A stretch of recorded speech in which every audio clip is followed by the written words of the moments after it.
অবিশ্বাস্য ব্যাপার, পুকুরের পানিতে দুধ ঢালা হচ্ছে। অপরদিকে মা তার ছেলেকে পুকুর ঘাটে দুধ দিয়ে গোসল দিচ্ছে। এই পুকুরের উসিলায় যেন তার ছেলে ভালো থাকে, সুস্থ থাকে, সকল প্রকার বিপদ আপদ থেকে যেন রক্ষা পায়। কি আপনাদের বিশ্বাস হচ্ছে না? বিশ্বাস না হলে ভিডিওটি সম্পূর্ণ দেখুন।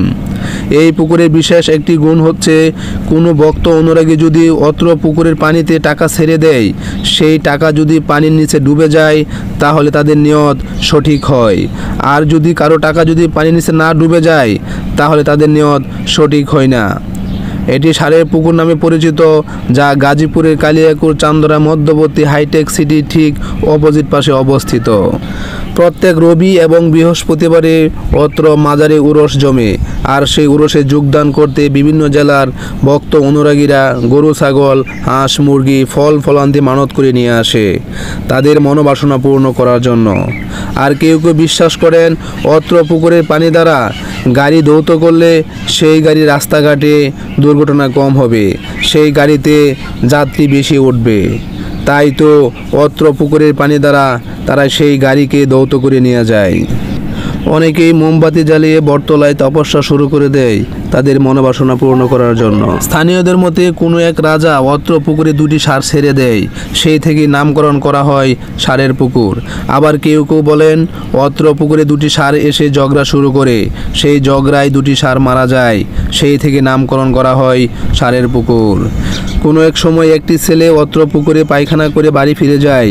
বাড়ি ফিরে যাওয়ার সাথে সাথে সেই ছেলেটির জ্বর হয়। তখন তার মা তাকে বলে, তুমি যেখানে পায়খানা করেছো তুমি সেখানে গিয়ে উজু করবে এবং সেই পানি পান করবে। তখন ছেলেটি মায়ের কথা মতো এসে উজু করে এবং পানি পান করার সাথে সাথেই তার জ্বর ভালো হয়ে যায়। সেই থেকেই অত্র পুকুরের কার্যকারিতা আস্তে আস্তে দেশব্যাপী ছড়িয়ে যায়। তারপর থেকেই অত্র পুকুরে ভক্ত অনুরাগী বাড়তে থাকে। অত্র মাজারের খাদেমের কাছ থেকে আমরা যেটুকু জানতে পারলাম, এই মাজারটি বর্তমানে কালিয়াকৈর পৌরসভার কাছ থেকে প্রতি বছরে 6 থেকে 7 লক্ষ টাকা দিয়ে লিজ নিতে হয়।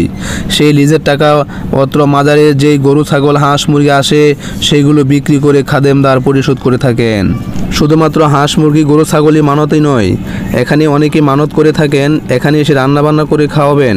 তাই তো সেই সকল ভক্তদের জন্য রান্নাবান্না করার জন্য বিশেষ স্থান রয়েছে, সেখানে তারা এসে রান্নাবান্না করেন।